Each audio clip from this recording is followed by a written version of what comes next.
कैसे हैं आप सब? उम्मीद करते हैं सभी लोग अच्छे होंगे, मस्त होंगे। तो आज हम फिर आए हैं अपने क्वेश्चन और आंसर पे। आप लोग क्या क्या हमारे रील्स पे, वीडियोस पे, पोस्ट पे कमेंट किए हैं, लेटेस्ट का हम देखेंगे।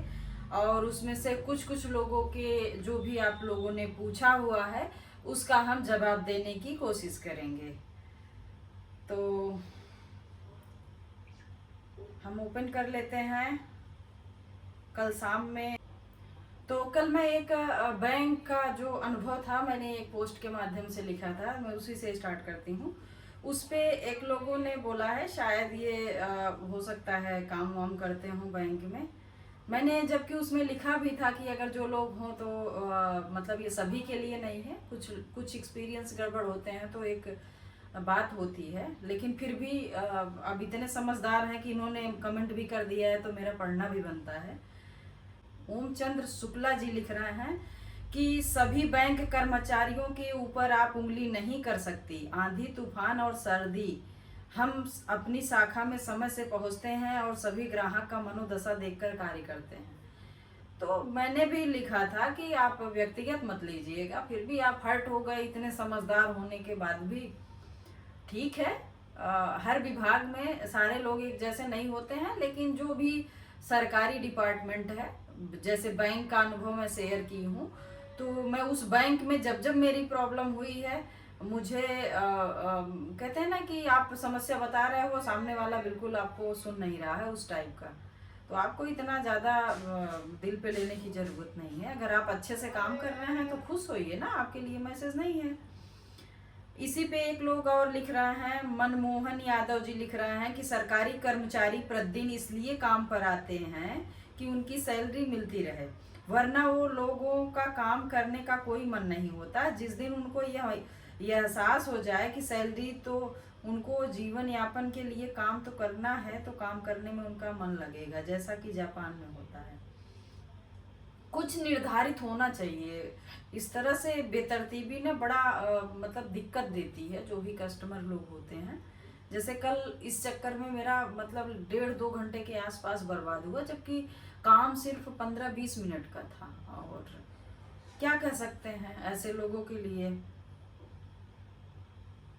और दिनेश दुबे जी लिख रहे हैं कि बैंक का नाम नहीं लिखा, एसबीआई तो नहीं है तो सरकारी बैंक का क्या ही नाम लेना, छोड़िए। लेकिन हर जगह सरकारी बैंक की मुझे लगता है ऐसी ही स्थितियां होती हैं। चलिए, यहाँ पे मैंने इस पोस्ट से 2 कमेंट लिया। और रवि कुमार जी लिख रहे हैं कि आपको क्या जॉब की जरूरत है, अगर हो तो प्लीज मैडम जी बताइए हमारे अंडर में काम करने के लिए। तो मिस्टर रवि जी, अगर आपको दिक्कत हो रही हो तो बताइएगा, मेरे पास काम है, आप कर सकते हैं। और मतलब मैं अगर इस प्लेटफॉर्म पे हूँ तो आपको लगता है कि मैं बेरोजगार हूँ, ऐसा आपको महसूस हो रहा है। अगर महसूस हो रहा है तो थोड़ा सा अपने आप को अपडेट कीजिए, ठीक है। और काम आप फेसबुक पे लोगों को मत बांटिए कमेंट के माध्यम से। आपके इर्द गिर्द बहुत बेरोजगार होंगे, बहुत जरूरतमंद लोग होंगे, उनको खोज के दीजिए, ज़्यादा अच्छा लगेगा।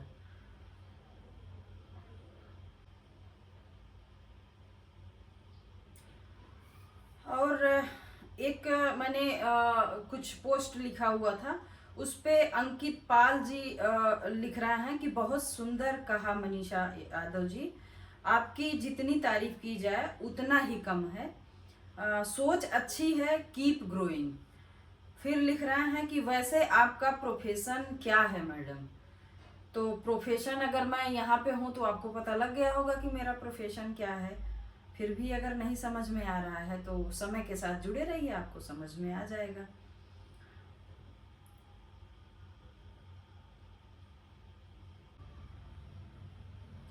जिनको लगता है कि हम धूल हैं, सुन लीजिए, जिनको लगता है कि हम धूल हैं तो समझ लीजिए कि हम सूल हैं।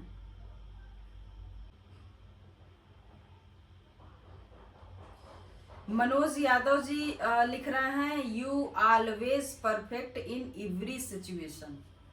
Thank you. अगर आपको ऐसा लगता है तो बहुत बहुत धन्यवाद आपको पढ़ाने के लिए, मेरा मनोबल बढ़ाने के लिए।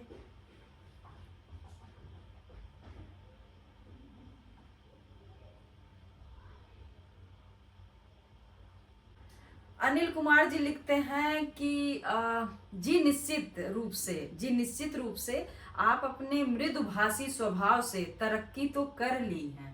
धन्यवाद। अगर आपको मेरी भाषा पसंद आती है तो तहे दिल से शुक्रिया आपको। महेंद्र जी लिख रहा है कि बेटा मनीषा हमेशा ऐसे ही मुस्कुराते रहो, हर पल हम तुम्हारे साथ हैं। थैंक यू सर, तहे दिल से आपने इतना अच्छा कमेंट लिखा है। जब इंसान बहुत ऐसी स्थिति में होता है तो एक शब्द ही काफी होता है। अगर कोई दूर से आवाज लगाए कि हम तुम्हारे साथ हैं, चिंता मत करो, तो बहुत ही संबल मिलता है। और धन्यवाद, आपने इस तरह से आत्मीयता के साथ बोला हुआ है। प्रवीण राज जी लिख रहा है कि मैम बिहार आइए, आपका स्वागत है। तो जरूर आएंगे, बस समय का इंतजार करिए। मैंने एक फोटो पोस्ट किया था कि एक मेट्रो में इंसान दिखा था जो अपने चेस्ट पे लिखवाया हुआ था राक्षस। तो उस पे एक लोग लिख रहे हैं, हाशमी मलिक जी लिख रहे हैं कि भाई साहब को राक्षस घोषित करवा लेना चाहिए अपने आधार कार्ड पे। तो सच बोल रहे हैं, क्योंकि वो देखने के बाद मुझे भी थोड़ा अजीब ही लगा था। अजीब अजीब लोग शौक पालते हैं, क्या कर सकते हैं। उसके लिए भी लोग बोलेंगे कि ये मेरी आज़ादी है, मेरी स्वच्छंदता है, तो सही बात है, उनको उनकी आज़ादी मुबारक।